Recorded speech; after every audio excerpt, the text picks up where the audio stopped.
Right, Hyderabad లో మరొకసారి drugs కలకలం రేపింది.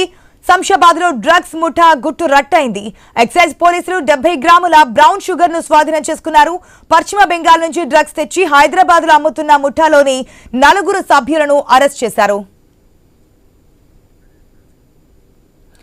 రైట్, మనం చూస్తున్నాం ఎక్కడికక్కడ డ్రగ్స్ ని కంట్రోల్ చేయడానికి ప్రభుత్వం ఎన్ని చర్యలు తీసుకుంటున్నా చాప కింద నీరులాగా విస్తరిస్తూనే ఉంది. డ్రగ్స్ ఫెడరల్ నుంచి తీసుకోవడం, తర్వాత డ్రగ్స్ వివిధ వర్గాల వారికి కానీ అలవాటున్న వారికి కానీ సరఫరా చేస్తున్నటువంటి సిచ్యువేషన్స్.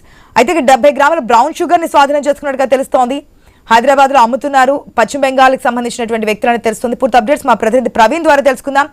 ప్రవీణ్, ఎక్కడికక్కడ కంట్రోల్ చేయడానికి ప్రయత్నాలు జరుగుతున్నప్పటికీ చాప కింద నీరులో ఎక్కడో కొంతమంది ఈ విధంగా ఈ డ్రగ్స్ అయితే సరఫరా చేస్తున్నటువంటి సిచ్యువేషన్ కనిపిస్తోంది. ఎప్పటి నుంచి ఇదంతా చేస్తున్నారు? డీటెయిల్స్ ఏంటి?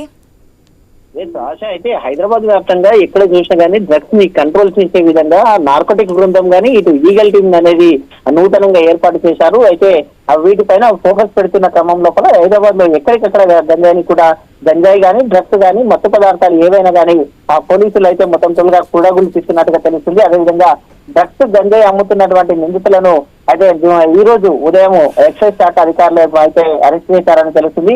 చెల్లింగంపల్లిలోని డ్రగ్స్ అమ్ముతున్నగా అయితే వ్యక్తిని రెడ్ హ్యాండెడ్ గా ఎక్సైజ్ శాఖ పోలీసులు అయితే పట్టుకోవడం జరిగింది.